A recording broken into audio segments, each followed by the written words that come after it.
You ask Tiger to solve. This deals with linear equations with one unknown. The final result is x equals -2. Let's solve it step by step. Simplify the expression. Group like terms. Expand the parentheses. Multiply the coefficients. Simplify the arithmetic. Group like terms. Simplify the arithmetic.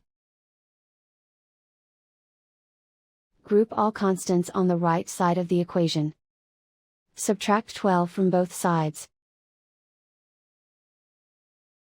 Simplify the arithmetic.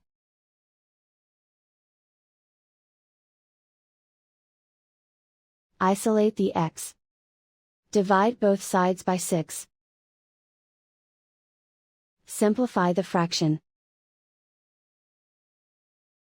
Find the greatest common factor of the numerator and denominator. Factor out and cancel the greatest common factor.